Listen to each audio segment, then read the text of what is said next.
Hi ಎಲ್ರಿಗೂ ನಮಸ್ತೆ, welcome back to my YouTube channel. ಎಲ್ಲರೂ ಹೇಗಿದ್ದೀರಾ? ನಾನು ಕೂಡ ತುಂಬ ಚೆನ್ನಾಗಿದ್ದೀನಿ. ಇವತ್ತಿನ ಲಾಗ್ ಬಂದು ಆ್ಯಕ್ಚುಲಿ ಬರ್ತಡೇನೇ ಲಾಗ್ ಆಗಿರುತ್ತೆ, ಫುಲ್ ಲಾಗು.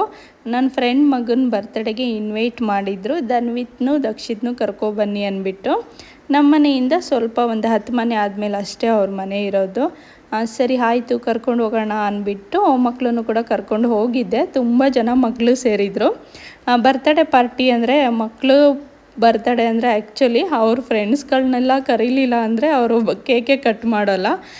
ಇವನು ಅಷ್ಟೇ, ಅವನ ಫ್ರೆಂಡ್ನ ಬರೋವರೆಗೂ ವೆಯ್ಟ್ ಮಾಡಿ ಆಮೇಲೆ ಕೇಕ್ ಕಟ್ ಮಾಡಿದ್ರು. ತುಂಬ ಖುಷಿಯಾಗುತ್ತೆ. ಮಕ್ಕಳು ಅವ್ರವ್ರಿಗೆ ಏನೇನು ಇಷ್ಟನೋ ಅದನ್ನು ಮಾಡ್ತಾರೆ. ಎಲ್ರಿಗೂ ಎಲ್ಲ ಮಕ್ಳಿಗೂ ಒಳ್ಳೆಯದಾಗಲಿ. ನನ್ನ ಮಕ್ಕಳು ಅಷ್ಟೇ, ನೋಡ್ತಿರ್ಬೋದು.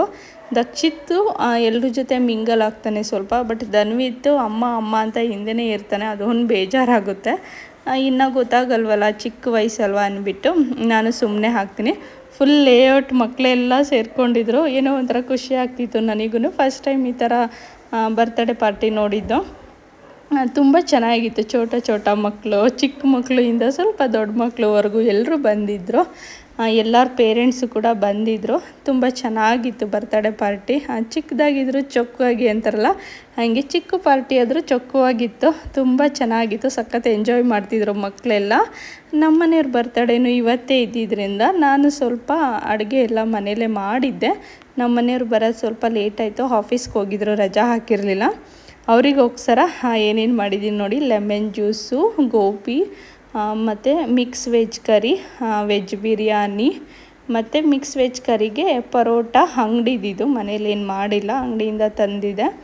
ಅದಾದಮೇಲೆ ನಾನು ಏನಾದ್ರು ಸ್ವೀಟ್ ಬೇಕಲ್ಲ, ಅದಕ್ಕೆ ಡೆಸರ್ಟ್ ಮಾಡಿದೆ. ಇದಂತೂ ತುಂಬ ಚೆನ್ನಾಗಿ ಬಂದಿತ್ತು. ರೆಸಿಪಿ ಬೇಕು ಅಂದರೆ ಕಮೆಂಟ್ ಮಾಡಿ, ನಾನು ತೋರಿಸ್ತೀನಿ ನೆಕ್ಸ್ಟ್ ಯಾವಾಗಾದ್ರೂ. ಎಲ್ಲ ಪ್ರಿಪೇರ್ ಮಾಡಿಬಿಟ್ಟು ಆಮೇಲೆ ಅವ್ರ ಪಾಪು ಬರ್ತಡೇಗೆ ಹೋಗಿದ್ದೆ ನಾನು. ಅಲ್ಲಿಂದ ಬರೋದು ಲೇಟ್ ಆಗಿಬಿಡುತ್ತೆ ಅಂದ್ಬಿಟ್ಟು 90% ಕುಕ್ ಆಗಿತ್ತು, ಇನ್ನು 10% ಬಂದು ಮನೆಗೆ ಆಮೇಲೆ ಮಾಡಿದೆ. ನನ್ನ ಮಕ್ಕಳು ನೋಡ್ತಿರ್ಬೋದು. ನನಗೊಂದು ಕಡೆ ಭಯ, ಕರೆಂಟ್ ಹೋಗಿಬಿಡುತ್ತೇನೋ ಅಂದ್ಬಿಟ್ಟು. ಮಳೆ ಬರ್ತಾಯಿತ್ತು ಲೈಟಾಗಿ.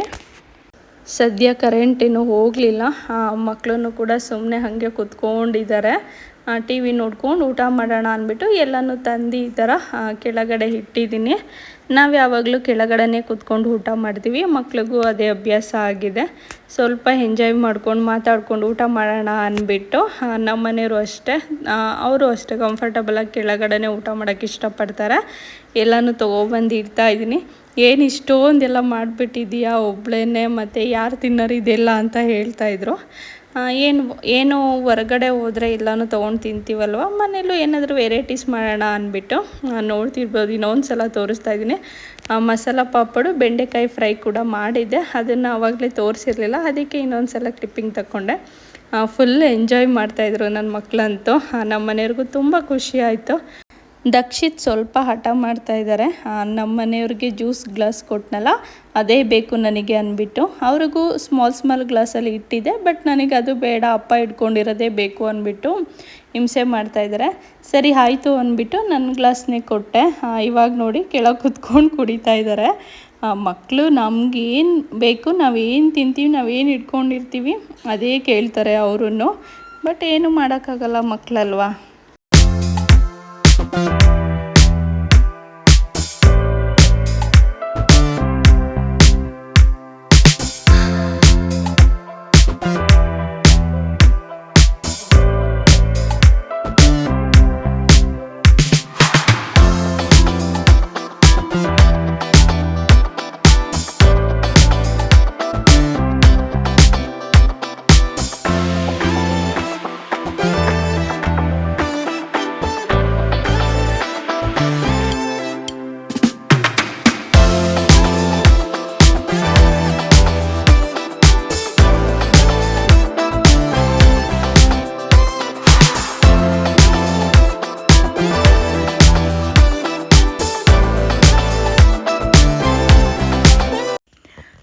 ಫೈನಲಿ ಇವಾಗ ಊಟ ಸ್ಟಾರ್ಟ್ ಮಾಡಬೇಕು.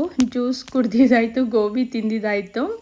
ನಮ್ಮ ಮನೆಯವ್ರಿಗೆ ಡೆಸರ್ಟ್ನ ಟ್ರೈ ಮಾಡಿ ಅಂತ ಹೇಳಿದೆ. ಹೇಗಿದೆ ಹೇಳಬೇಕು ನನಗೆ ಅಂದ್ಬಿಟ್ಟು. ಫಸ್ಟ್ ಟೈಮ್ ನಾನು ಮಾಡಿದ್ದು, ತುಂಬ ಚೆನ್ನಾಗಿ ಬಂದಿತ್ತು. ಯಾರಿಗಾದರೂ ರೆಸಿಪಿ ಬೇಕು ಅಂದರೆ ಕಮೆಂಟ್ ಮಾಡಿ ತಿಳಿಸಿ. ನೆಕ್ಸ್ಟ್ ಅಪ್ಕಮಿಂಗ್ ವ್ಲಾಗ್ಸಲ್ಲಿ ನಾನು ರೆಸಿಪಿ ಶೂಟ್ ಮಾಡಿ ಅಪ್ಲೋಡ್ ಮಾಡ್ತೀನಿ. ತುಂಬ ಚೆನ್ನಾಗಿತ್ತು, ಅವರಿಗೂ ಅಷ್ಟೇ ತುಂಬ ಇಷ್ಟ ಆಯಿತು. ಯೂಶ್ವಲಿ ನಮ್ಮ ಮನೆಯವ್ರು ಸ್ವೀಟ್ ಎಲ್ಲ ತಿನ್ನಲ್ಲ, ಅಷ್ಟೊಂದೇನು ಲೈಕ್ ಮಾಡೋದಿಲ್ಲ. ಚೆನ್ನಾಗಿದೆ ಅಂತ ಹೇಳಿದ್ರು. ಇದೇ ಥರ ಫ್ಯಾಮಿಲಿ ಲಾಗ್ಸ್ ಬೇಕು ಅಂದರೆ ಕಮೆಂಟ್ ಮಾಡಿ. ಗೊತ್ತಲ್ಲ, ನೀವು ಕಮೆಂಟ್ ಮಾಡಿದ್ರೆ ನನಗೆ ಯಾವ ಥರ ಲಾಗ್ ಮಾಡಬೇಕು ಅಂತ ನೆಕ್ಸ್ಟ್ ಗೊತ್ತಾಗುತ್ತೆ. ವ್ಯೂಸ್ ಬರ್ತಿದೆ, ಬಟ್ ಏನು ಕಮೆಂಟ್ಸ್ ಏನೂ ಗೊತ್ತಾಗ್ತಿಲ್ಲ. ಯಾರಾದರೂ ರಿಪ್ಲೈ ಮಾಡಿದ್ರೆ ಅಲ್ವಾ ನಮಗೂ ಖುಷಿ ಆಗೋದು. ಪರೋಟನ ಅಂಗಡಿಯಿಂದ ತರಿಸಿದ್ದೆ, ಅದನ್ನು ಹಾಗೆ ಬಿಸಿ ಮಾಡ್ಕೊಂಡಿದ್ದೆ ಅಷ್ಟೇ. ಈ ಥರ ಆರಾಮಾಗಿ ಕುತ್ಕೊಂಡು ಗಂಡ ಮಕ್ಕಳ ಜೊತೆ ಊಟ ಮಾಡಿದ್ರೆ ಏನೋ ಒಂಥರ ನೆಮ್ಮದಿ ಅನಿಸುತ್ತೆ. ಕೆಲವೊಂದು ಸಲ ನನ್ನ ಮಕ್ಳಿಗೆ ತಿನ್ಸೋದ್ರಲ್ಲಿ ಬ್ಯುಸಿ ಆಗ್ತೀನಿ, ಕೆಲವೊಂದು ಸಲ ನಮ್ಮ ಮನೆಯವ್ರು ಲೇಟಾಗಿ ಬರ್ತಾರೆ, ನಾವು ಮಕ್ಕಳು ಊಟ ಮಾಡಿಬಿಟ್ಟು ವೆಯ್ಟ್ ಮಾಡ್ತಿರ್ತೀವಿ. ಈ ಥರ ಆಗುತ್ತೆ. ವಾರದಲ್ಲಿ 3-4 ಸಲ ಅಷ್ಟೇ ನಾವು ಜೊತೇಲಿ ಊಟ ಮಾಡೋದು. ಇನ್ನು 2-3 ಸಲ ಮಕ್ಳಿಗೆ ತಿನ್ನಿಸ್ಬಿಡ್ತೀನಲ್ಲ ಬೇಗ, ಅದಕ್ಕೋಸ್ಕರ ಸ್ವಲ್ಪ ಟೈಮ್ ಹಿಡಿಯುತ್ತೆ. ನನ್ನ ಮಗ ನೋಡಿ ಅವರಪ್ಪಂಗೆ ಗೋಬಿ ತಿನ್ನಿಸ್ತಾಯಿದ್ದಾರೆ. ಅವನು ಧನ್ವಿತ್ತು ತಿನ್ನಿಸಿದ್ರು ಅಂದ್ಬಿಟ್ಟು ದಕ್ಷಿತು ತಿನ್ನಿಸ್ತಾಯಿದ್ದಾರೆ. ಇವಾಗ ನೋಡಿ ಫೋರ್ಸ್ ಮಾಡಿ ತಿನ್ನಿಸ್ತಾ ಇದ್ದಾರೆ. ನಮ್ಮ ಮನೆಯವ್ರು ಬೇಡ ಅಂದರು, ಅಪ್ಪ ತಗೋಪ್ಪ ಅಂತ ಕೊಡ್ತಾಯಿದ್ದಾರೆ. ಮಕ್ಕಳು ಏನಾದರೂ ಒಂದು ಈ ಥರ ಮಾಡ್ತಿರ್ತಾರೆ, ಖುಷಿ ಆಗುತ್ತೆ. ನನ್ನ ಮಗ ಲಾಗ್ ಮಾಡ್ತಾಯಿದ್ದಾನೆ, ನೋಡ್ತಿರ್ಬೋದು ನೀವು ಹೆಂಗೆ ಯಾವ್ಯಾವ ಆ್ಯಂಗಲಿಂದ ವಿಡಿಯೋ ಶೂಟ್ ಮಾಡ್ಕೊಂಡಿದ್ದಾರೆ ಅಂದ್ಬಿಟ್ಟು. ಬಟ್ ಅವರು ಸಮಾಧಾನ ಆಗಬೇಕಲ್ಲ. ಫೈನಲಿ ಊಟ ಎಲ್ಲ ಆಯಿತು. ನಮ್ಮ ಅಕ್ಕನ ಮಕ್ಕಳು ಕೂಡ ಬಂದಿದ್ದರು. ಫೋನ್ ಮಾಡಿ ಹೇಳಿದ್ದೆ ಮಳೆ ಬರ್ತಾಯಿದೆ ಅಂದ್ಬಿಟ್ಟು, ಒಂದು 1/2 hour ಲೇಟಾಗಿ ಬಂದರು. ನಾನು ನಮ್ಮ ಅಕ್ಕನ ಮಕ್ಕಳು ಬರಲಿ ಅಂದ್ಬಿಟ್ಟು ವೆಯ್ಟ್ ಮಾಡ್ತಾಯಿದ್ದೆ. ಫಸ್ಟ್ ಊಟ ಮುಗಿಸ್ಕೊಳ್ಳೋಣ, ಆಮೇಲೆ ಕೇಕ್ ಕಟ್ ಮಾಡೋಣ ಅಂದ್ಬಿಟ್ಟು. ನನ್ನ ಮಕ್ಕಳಿಗೆ ಕೇಕ್ ಕಟ್ ಮಾಡೋವರೆಗೂ ಸಮಾಧಾನವೇ ಇಲ್ಲ. ಕೇಕ್ ಕಟ್ಟಿಂಗ್ ಮುಂಚೆನೇ ಅವರು ಕೇಕೆಲ್ಲ ಇಸ್ಕೊಂಡು ತಿಂತಾಯಿದ್ರು. ಮಕ್ಳಿಗೇನೂ ಮಾಡೋಕ್ಕಾಗಲ್ಲ, ಅವ್ರಿಗೇನು ಇಷ್ಟ ಆಗುತ್ತೆ ಅದು ಕೊಟ್ಟಿಲ್ಲ ಅಂದರೆ ಸುಮ್ಮನೆ ಅಳೋಕ್ಕೆ ಸ್ಟಾರ್ಟ್ ಮಾಡ್ಕೊಂಬಿಡ್ತಾರೆ. ಸರಿ ಆಯಿತು ಅಂದ್ಬಿಟ್ಟು ನಮ್ಮ ಮನೆಯವ್ರು ಫಸ್ಟ್ ಅವ್ರಿಗೆ ತಿನ್ನಿಸ್ಬಿಟ್ಟು ಆಮೇಲೆ ಕೇಕ್ ಕಟ್ ಮಾಡ್ತಾಯಿದ್ದಾರೆ.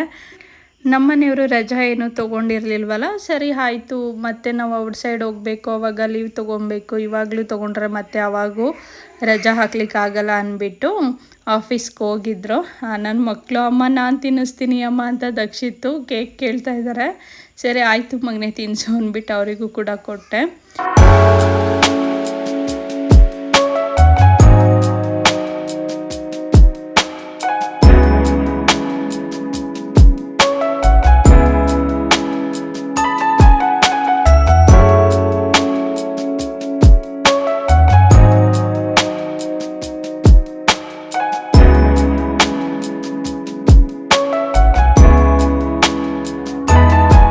ಈ ಲಾಗ್ನ ಇಲ್ಲಿಗೆ ಎಂಡ್ ಮಾಡ್ತಾಯಿದ್ದೀನಿ. ಯಾರಾದರೂ ಸಬ್ಸ್ಕ್ರೈಬ್ ಮಾಡ್ಕೊಳ್ದಲ್ಲೇ ನೋಡ್ತಾಯಿದ್ರೆ ಪ್ಲೀಸ್ ಸಬ್ಸ್ಕ್ರೈಬ್ ಮಾಡ್ಕೊಳ್ಳಿ, ಲೈಕ್ ಮಾಡಿ, ಶೇರ್ ಮಾಡಿ, ಕಮೆಂಟ್ ಮಾಡಿ.